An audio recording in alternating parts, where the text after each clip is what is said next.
The long-running disquiet in Nigeria's public universities seems set to continue, despite this week's payment of half salaries to members of the Academic Staff Union of Universities by the federal government.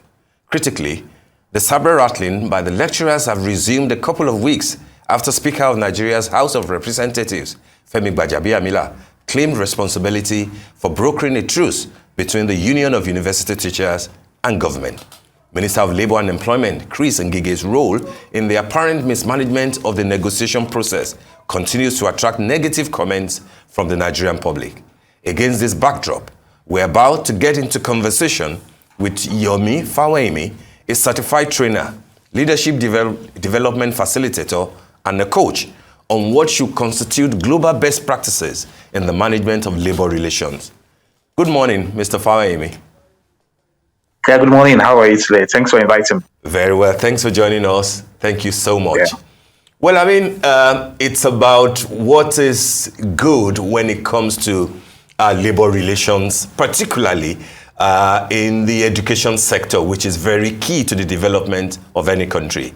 But interestingly, it looks like the same kind of issues that we're dealing with in Nigeria, as far as the ASUU and the federal government imbroglio is concerned, it's also what some parts of Canada is dealing with. I've read in the news about what happened in Ontario last Friday when a trade union had to go on strike, leaving many schools closed. I've also read about the fact that there's a new act now that seeks to to ensure that pupils and students are in class. We therefore criminalizes going on strike by unionists in Ontario in Canada, and it can even lead to payment of up to $4,000 in a fine for anybody who contravenes that law. It looks to me therefore like that it's not only Nigeria that is dealing with labor unions in the education sector agitating for better pay, going on strike, putting students, in a lot of troubles and trauma. How do you think that this can be dealt with, in Nigeria especially, and how is it being dealt with the situation that you have at hand in Canada, where you're based? Okay, thank you very much. Thanks, good question. There are certain particularities of the education sector. I would like to mention two that is very germane. The first, and perhaps the most important to me, is the fact that every time there's an industrial crisis in the education sector, it is the students that bear the brunt. It's the students that don't go to school. It's peculiar to the education sector. If there was a strike in the oil industry or in fast-moving consumer goods, young people don't bear the brunt directly. But in the case of the education sector, young people bear the brunt. Secondly, is the fact that the unions in the education sector are typically some of the biggest. So if it's teachers union or if it's union of support staff, they're typically the biggest in terms of numbers. So they have the number, and because they have the number with check of dues, they have the financial muscle to make things to happen. Now, because of those two peculiarities, the state has to take a decision. And that question is, every time there's a disagreement between employers and labor union in the education sector, what happens to those children? And that's always a key question, because if there's a strike, the first person who feels the effect of the strike are the students, and therefore the state. Let's always remember this, that the state has an obligation to children by virtue of, in Nigeria, the child rights laws, by virtue of various laws all over the world. In fact, on some instances, the state has bigger rights over a child than the parents. If you remember the example of versus Fawehinmi case, where it was clearly established that if a child is still a minor, the state has a responsibility to take over the role of the parent if the parent abdicates his role for that child. Now, that's always a crisis that happens. And that's what happened, for example, last week in Ontario, where, for example, not the teachers union, there are 5 teachers union in Ontario, but there's a union called CUPE, that is the union of the support staff, decided to give a strike notice. They gave a 17-day notice, then they gave a 5-day notice, as the case may be. And then the state decided to go And rather than, like we had in the case of Nigeria, where the Minister of Labour went to court after the strike started, what the state, in this case, Ontario Province, did was to go and pass a law that says, one, you can't go on strike. Two, if you go on strike, both the union and the members will pay a fine on a daily basis. Number three, because they couldn't agree on a collective agreement on payment, the law prescribed the agreements. So rather than a collective agreement, a law determined what they will be paid. And finally, puts a master stroke and says, you can't even say this is against the constitution or what they call the charter in a place like Canada. So what they did was to forestall the strike. But the union leaders said they will still go ahead with the strike. And interestingly, if you compare it to, for example, like when we had the case of National Association of Resident Doctors, that the court gave a judgment and they still went ahead with the strike. So they said they were going to go against the strike. And then the state quickly ran to the labor board to declare the strike illegal, because when that body declares the strike illegal, then those fines can start to come in. Interestingly, the case, I was still monitoring the proceedings till about 10 p.m. in the night. So the proceedings, they walked throughout yesterday, they walked throughout on Friday. We're still awaiting the final job. But the question is, what is the role of the state when schools will be shut down as a result of strike? That has always been the classical question. And what has happened all over the world is various jurisdiction has decided how to handle it. So some countries of the world, for example, have said teachers are essential duties, and therefore they can't go on strike. So the countries in the world have taken that stand. Some countries of the world have taken a stand that where there is a disagreement with teachers' union or unions in the education sector and their employers, third-party mediation must happen immediately. So that's one extreme where some states say you can't even go on strike. Now, you also have some place that has become laissez-faire where people in the education sector can go on strike. So we have, like, for example, the case in Nigeria where ASUU goes on strike, where SANU goes on strike, where SANU goes on strike. And where some state governments have actually declared trade union or some trades has been essential, like we had in the case in the Southeast, where a governor declared, and then the union went to court and the governor lost, because it's only the president that can declare a profession as an essential duty for the sake of labor union. So you have those two extremes of international jurisdiction around it. And there's always tension, because the ILO, the International Labour Organization, always wants the right of workers to strike to be sustained. But society needs to balance between those two extremes. Do we allow them to go on strike as they like on one hand, or do we say they can't go on strike? And that's where we are all over the world. The tension remains, and it's going to take a while to do that. And we have the same problem in Nigeria. They dealt with teachers' strike in Canada. I should say they are currently dealing with it. There's a plethora of cases in South Africa that shows that countries that have put up restrictive regime has also said, we're not going to even allow you to go on strike at all. So those are the two extremes, and each country finds a way to balance to stay within the two extremes or to stay in one of the extremes. All right, Yomi. Some will say that Canada is a peculiar case, understanding that truckers have gone on strike. It has yielded some kind of result. Even maple syrup producers have even gone on strike, and they've seen something come out of it. For Nigeria, strike actions, especially in the education sector, has cost people a lot of years. And we've not seen any major change from all the strike actions. Do you think that strike actions are the best way out for the unions to probably air their grievances and press on government to meet their demands? Or do you think there is a better way, looking at the peculiarity that surrounds Nigeria, looking at the fact that when you look at the antecedents in time past, the plethora of strikes that have yielded no result, it's just simply kicking the can down the road or probably moving in a cycle? Okay, thank you. Very, very, very great question. Maybe I should just clarify this. The truckers' protest, which was essentially heavy in Ottawa, the capital of Canada, and then to towns, and also in towns like Windsor, which is the border town with the US, was not an employee strike. It was not employer strike. It was strike of people who decided to prevail on the state to get what they wanted out of it. So they are not in the nature of that. For the syrup strike, it's more or less like a private sector organization versus these employees. But in the case of education, it's a public sector initiative. Now, the question is, do strikes work? Of course, strikes work. I mean, we need to accept it because that is perhaps the last tool available to employees to force the hands of their employers. And if we say strike have not worked in Nigeria, if we actually do a real study about it, strikes have worked, particularly in the higher institution sector. Whether you want to think about the incremental change in salaries of academic staff that happened under the Obasanjo administration. I used to be a lecturer in the Federal University at that point, and I knew how my salary jumped astronomically just because of the strike, or whether it's because of how, for example, strike prevailed on the case of the University of the Ilorin lecturers that were sacked. So the reason why labor union like strike is that in Nigeria there is a positive reinforcement for strikes.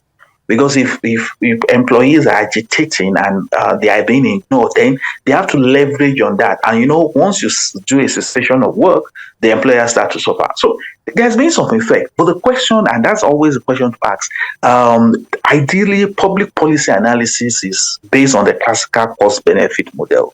What costs are we using to get these benefits? So, for example, now ASUU just went on strike for excess of 7-8 months in Nigeria. Question is, whatever they even get from it, is it worth not running school for that long? That's always a classical question. And in particular in the case of this like ASUU strike, if we actually want to be very objective, there is nothing ASUU went on strike for. The ASUU president gave a list of, I think it's about 7 or 8 items that he listed were the core issues they want. As of today, after 8-9 months of strike, or 7-8-9 months of strike, none of them has been done. Even the simplest one, the one that is just administrative, which is release of the white paper of the visitation panels, has not even been done. That one does not even cost money. I'm not talking about the monetary. I'm talking about just the one about just release of a document. So you have gone on strike for excess of 7 months to get 8 things, and not one of them has been done till now. So anybody who is interested in public policy, we ask that simple question: what is the benefit of the strike? One, to you that went on strike, that's the ASUU members. Secondly, to the sector, and that refers to every stakeholder in the system, and then to society. Because the challenge is always that it is not really worth it. I like the model that is done in some European countries. What they have done for the educational sector is, once there is a disagreement as regards anything that is part of the collective agreement, an independent mediator is brought in, and the laws prescribe how long that mediation must take. So let's assume government is negotiating with ASUU and there's a breakdown. Either of them can write to the labor board, and then the labor board will set up an individual mediator that has some have weeks, some has months, that must do the mediation, and the mediator will prescribe a solution, and that ends it. I like that model because it's time bound, it's professional, it uses a third party, and it also gets the result quickly. But for me, I mean, and I've said it many times on this station, at the base of the ASUU federal government strike is one issue. ASUU should not be going into negotiation with the federal government of Nigeria.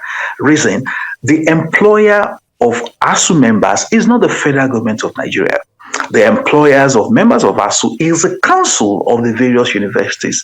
Therefore, ASUU of UNILAG should go into an agreement with the Council of the University of Lagos. ASUU members of University of Abuja should have agreement with the Council of University of Abuja.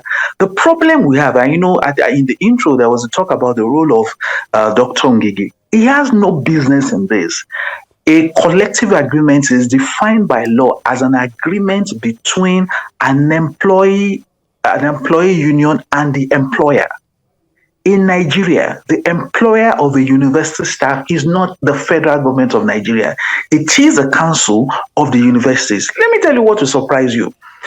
If the federal government decide, I'm not saying if, I give instance during the time of the Obasanjo administration, where a visitation panel was set up to a university and they took a decision from the federal government to lay off some staff. Those staff went to court and argued and won that the federal government is not the employer. Therefore, the federal government cannot give instruction for them to be sacked. So if the federal government wants to sack staff, members of academic staff and non-academic staff in university run to court and say, federal government is not our employer. But when they want more money or more benefit, they go and negotiate there. So at the base of this is the fact that they are negotiating with somebody who is not the employer. Their employer too is enjoying the game and playing along with them. The problem is each union of each university should sign agreement with the council. At that point, the solution comes as quickly as possible. And I'm surprised nobody in the Ministry of Labor is talking about it, because everybody knows that's the solution. Everybody knows all those federal government initiated negotiation is legal. By law, if any Nigeria goes to court to contest the powers of the federal government negotiating with ASUU, federal government knows it's going to lose because they are doing what is illegal. But unfortunately, we sometimes like to run system of illegality in Nigeria. All right. I mean, that's actually very like direct, to the point. But I'm wondering, can you be a bit more prescriptive in what you think could, eventually change the course of things? Because it looks to me like all the rounds of discussions, has failed, and with the no pay, no work, no pay rule.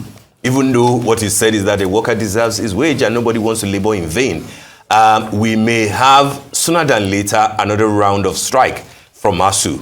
But with government, having formed KONUA, having formed NAMDA, what will you prescribe as something that can actually take Nigerian students, especially because you did mention the fact that they are at the receiving end of all this? What can actually bring sanity, lasting sanity, to this imbroglio between ASUU and the federal government in terms of specific prescriptions?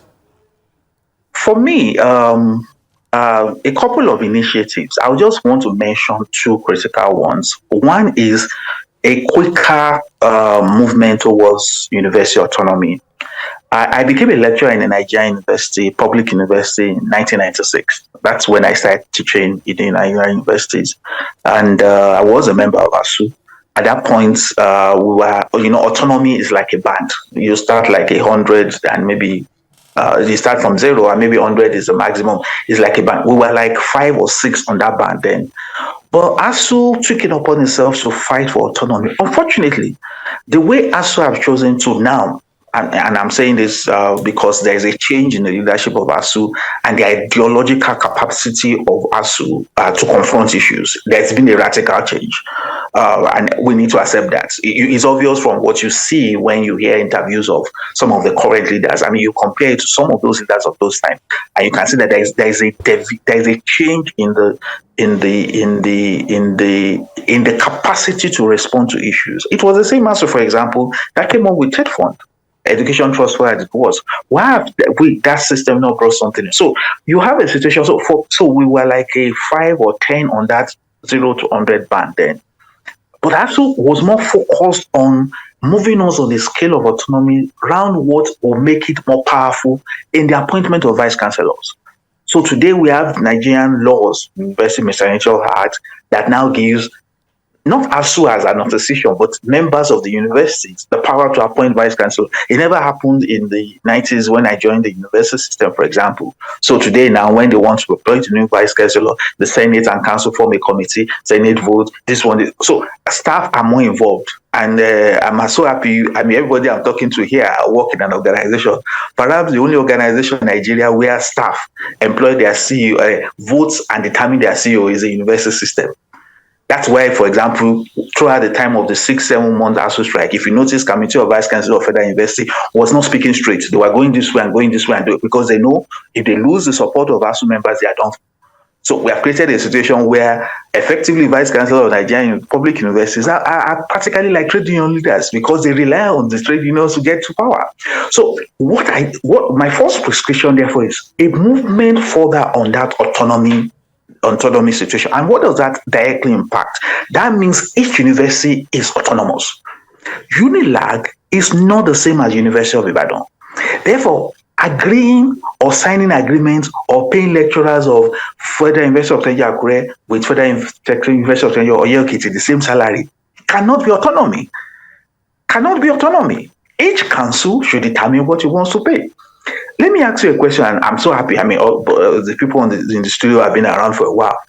How many trade unions in Nigeria have national labor agreements.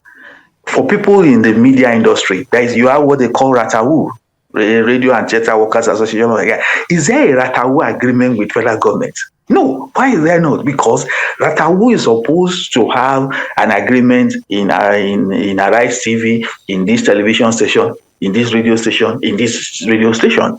But in Nigeria, the only person, two sets, the doctors and the university staff are the ones that go to negotiate with that are not the employers. So the autonomy is to ensure each university take responsibility for its labor relations. Except we go back to that point, we'll never make any progress in this country. That's the first one. The second one is very much related to it, and that is the selection of people that have the capacity to become members of council. A university is run and managed. No, a university, the custodian of a university is a council led by the pro-chancellor. What has happened in Nigeria in the recent times is that the membership of council has practically become a political issue. So we had cases in Nigeria where people who did not go to university were members of council. Now, that second part is very critical because it's about the capacity of the employers to be able to manage the university. If you actually check the University Act, in Nigeria, when the University of Ibadan started, when the Yaba College of Technology started, there was no law that established them. The first university in Nigeria that had a law that established was the University of Lagos Act, 1962. If you check it, the only word used around financing university, the only person that has responsibility to finance university is the council. There is no law that says federal government should finance any university in Nigeria. And you can check any law. I can say for a fact. The man who has ruled... Yomi, I want to say thank you very much. Unfortunately, we're out of time, but I want to say thank you for this engaging discussion we had this morning. Thank you.